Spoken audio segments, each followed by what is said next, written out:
spectacles. For a moment, Caspian was puzzled, and then suddenly his heart gave a leap.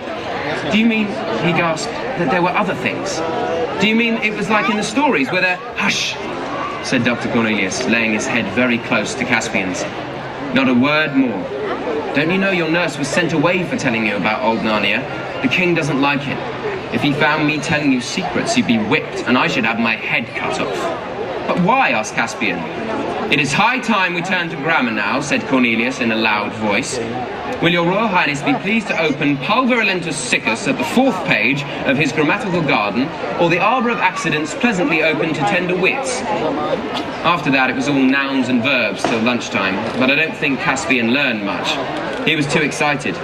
He felt sure that Dr. Cornelius would not have said so much unless he meant to tell him more sooner or later. In this, he was not disappointed. A few days later, his tutor said, "Tonight I'm going to give you a lesson in astronomy. At dead of night, 2 noble planets, Tava and Alambil, will pass within 1 degree of each other. Such a conjunction has not occurred for 200 years, and your Highness will not live to see it again. It will be best if you go to bed a little earlier than usual. When the time of the conjunction draws near, I will come and wake you." This didn't seem to have anything to do with old Narnia, which was what Caspian really wanted to hear about. But getting up in the middle of the night is always interesting, and he was moderately pleased.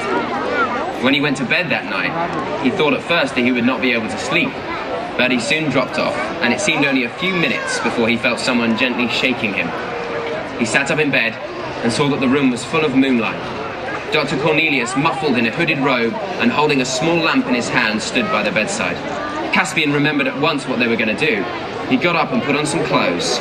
Although it was a summer night, he felt colder than he'd expected, and quite glad when the doctor wrapped him in a robe like his own and gave him a pair of warm, soft buskins for his feet.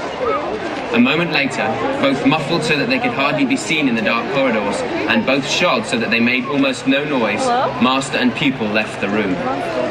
Caspian followed the doctor through many passages and up several staircases, and at last, through a little door in a turret, they came out upon the leads. On one side were the battlements, on the other a steep roof. Below them, all shadowy and shimmery, the castle gardens. Above them, stars and moon. Presently they came to another door, which led to the great central tower of the whole castle. Dr. Cornelius unlocked it, and they began to climb the dark, winding stair of the tower. Caspian was becoming excited. He'd never been allowed up this stair before. It was long and steep, but when they came out on the roof of the tower, and Caspian had got his breath, he felt that it had all been well worth it. Away on his right, he could see, rather indistinctly, the western mountains. On his left was the gleam of the great river, and everything was so quiet that he could hear the sound of the waterfall at Beaver's Dam a mile away. There was no difficulty in picking out the 2 stars they'd come to see. They hung rather low in the southern sky, almost as bright as 2 little moons, and very close together. "Are they going to have a collision?" he asked in an awestruck voice. "Nay, dear prince," said the doctor, and he too spoke in a whisper. "The great lords of the upper sky know the steps of their dance too well for that. Look well upon them. Their meeting is fortunate and means some great good for the sad realm of Narnia. Tava, the Lord of Victory, salutes Alambil, the Lady of Peace. They are just coming to their nearest." "It's a pity that tree gets in the way," said Caspian. "We really see better from the west tower, though it's not so high."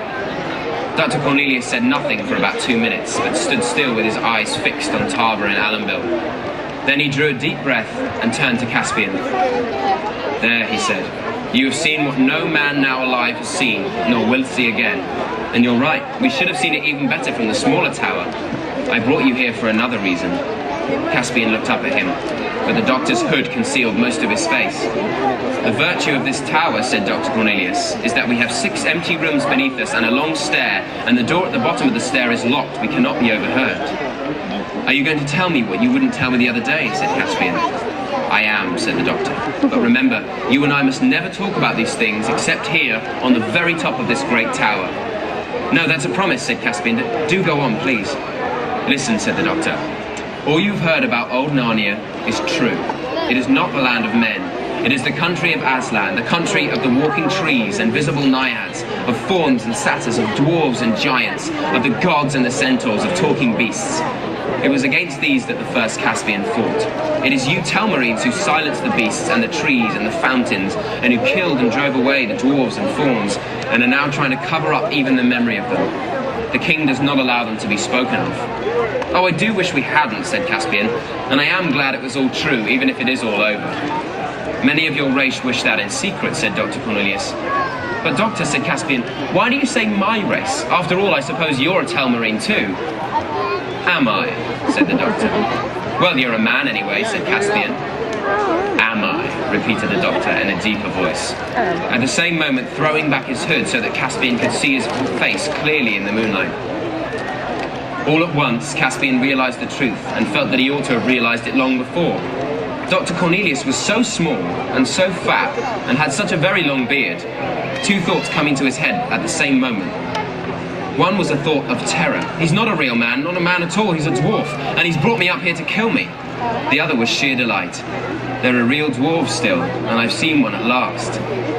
So you've guessed it in the end, said Dr. Cornelius, or guessed it nearly right. I'm not pure dwarf. I have a human blood in me too.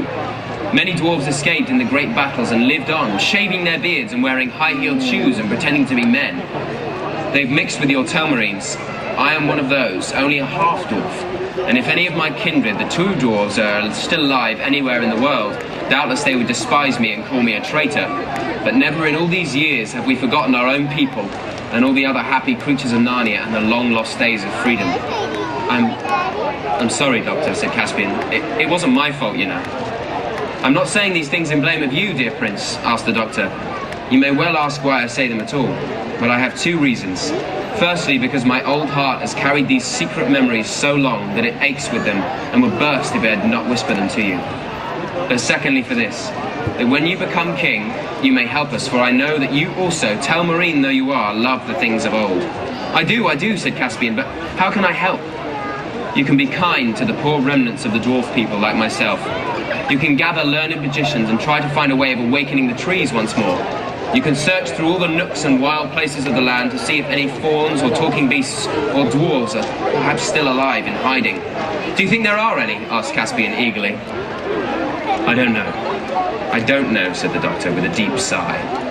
Sometimes I'm afraid there can't be. I've been looking for traces of them all my life. Sometimes I've thought I heard a dwarf drum in the mountains. Sometimes at night in the woods I thought I had a glimpse of fauns and satyrs dancing a long way off. But when I came to the place, there was never anything there. I've often despaired, but something always happens to start me hoping again. I don't know, but at least you can try to be a king like the High King Peter of old, and not like your uncle. Then it's true about the kings and queens too, and about the White Witch, said Caspian. Certainly it's true, said Cornelius. Their reign was the golden age in Narnia, and the land has never forgotten them. Did they live in this castle, Doctor? Nay, my dear, said the old man. This castle is a thing of yesterday. Your great-great-grandfather built it. But when the two sons of Adam and the two daughters of Eve were made kings and queens of Narnia by Aslan himself, they lived in the castle of Caer Paravel. No man alive has seen that blessed place, and perhaps even the ruins of it have now vanished. But we believe it was far from here, down at the mouth of the great river on the very shore of the sea. Ugh, Caspian with a shudder. Do you mean in the Black Woods, where all the ghosts live? Your Highness speaks as if you've been taught, said the Doctor, but it is all lies. There are no ghosts there. That is a story invented by the Telmarines. Your kings are in deadly fear of the sea because they can never quite forget that in all stories Aslan comes from over the sea. They don't want to go near it, and they don't want anyone else to go near it.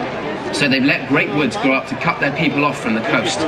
But because they've quarrelled with the trees, they're afraid of the woods. And because they're afraid of the woods, they imagine that they're full of ghosts. And the kings and great men, hating both the sea and the wood, partly believe these stories and partly encourage them. They feel safer if no one in Narnia dares to go down to the coast and look out to the sea, towards Aslan's land and the morning and the eastern end of the world. There was a deep silence between them for a few minutes. Then Dr. Cornelius said, "Come, we've been here long enough. It's time to go down and to bed." "Must we?" said Caspian. "I'd like to go on talking about these things for hours and hours and hours." "Someone might begin looking for us if we did that," said Dr. Cornelius. Woo!